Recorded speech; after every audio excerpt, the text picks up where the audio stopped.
Assalamualaikum warahmatullahi wabarakatuh. Yang terhormat Ibu Hana Afifah selaku dosen pengampu mata kuliah Kebijakan Publik. Perkenalkan kami dari kelompok 1 yang beranggotakan yang pertama ada Aji Pradana Putra, yang kedua Elisa Nuraini, kemudian Dilma Faiza, yang keempat ada Anton Triana, yang kelima Halalika Hazaratul Imam, yang keenam ada saya sendiri Tina Indrayani, dan yang ketujuh ada Dani Fauzi Nurrahman.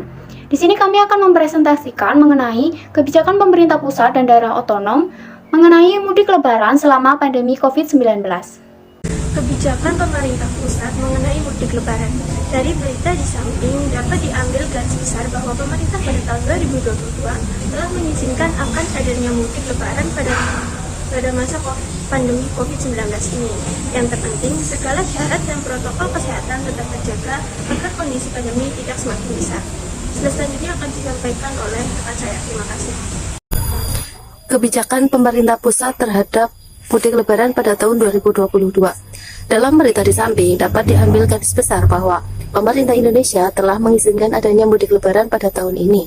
Hal ini terhitung sejak tanggal 2 April 2022 dengan diedarkannya Surat Satuan Tugas atau Satgas tentang penanganan COVID-19 nomor 16 tahun 2022. Satuan Satgas atau Satgas sendiri meminta agar setiap individu yang melakukan perjalanan mudik wajib menerapkan protokol kesehatan dan telah memenuhi status vaksinasi serta mematuhi protokol kesehatan yang ada. Materi selanjutnya tentang kebijakan daerah otonom mengenai mudik lebaran. Dari berita di samping kita dapat mengambil garis besarnya bahwa pemerintah Jawa Tengah akan membuat program mudik gratis yang akan dihelat pada tanggal 28 April 2022 dengan ketentuan yang sudah ditetapkan, yaitu berKTP Jawa Tengah dan sudah vaksin booster, serta mematuhi protokol kesehatan selama perjalanan mudik tersebut. Baik, saya akan melanjutkan presentasi dari teman saya. Pada slide selanjutnya disebutkan dengan adanya program mudik gratis ini yang menjadi kebijakan otonom, tentunya mendukung kebijakan pemerintah pusat. Ini adalah sebagai contoh yang sudah boleh mudik pada lebaran tahun 2022 ini, asal telah memenuhi syarat-syarat mudik dan tetap mematuhi protokol kesehatan yang sudah ditetapkan pemerintah. Sekian presentasi dari saya. Baik, di sini saya akan melanjutkan presentasi. Di sini saya akan membahas tentang kebijakan pemerintah daerah otonom mengenai mudik lebaran. Garis besar dari berita di samping, pemerintah daerah Jawa Barat membahas bahwa setiap orang yang akan mengadakan mudik ke daerah asal tujuan, masing-masing harus baik kendaraan maupun orang tersebut. Teman saya ada yang meninggal, ini kisah nyata, kemarin-kemarin baru 3 hari kayaknya nih. Teman SMP meninggal di Selawi, Tegal karena tertabrak oleh truk dengan motor. Mudik lebaran, naik motor, tabrakan di Tegal, Selawi.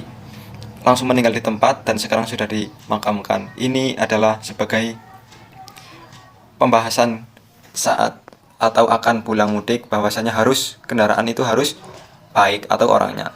Terima kasih, akan dilanjutkan oleh kawan saya. Monggo. Baik, di sini saya akan melanjutkan presentasi dari teman saya, yaitu tentang perbandingan kebijakan pusat dan otonom pada mudik lebaran selama pandemi COVID-19. Yang pertama, dari beberapa kebijakan, baik kebijakan pemerintah pusat maupun daerah atau otonom, dapat dibandingkan atau disimpulkan bahwa kebijakan pemerintah daerah tidak jauh beda dengan pemerintah pusat. Yang kedua, pemerintah daerah mendukung penuh kebijakan pemerintah pusat, di mana pemerintah daerah siap menerima pemudik yang pulang ke daerahnya masing-masing, tentunya dengan tetap mengikuti arahan dari pemerintah pusat sesuai dengan edaran Satgas COVID-19 nomor 16 tahun 2022 yang ditujukan untuk pelaku perjalanan dalam negeri atau PPDN.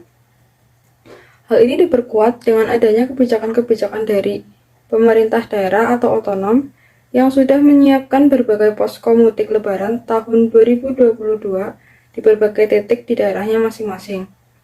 Dan juga program mudik gratis ke Jawa Tengah dari ibu kota Jakarta, serta rekayasa arus mudik mulai diberlakukan oleh Kementerian Perhubungan dan Kepolisian Lalu Lintas.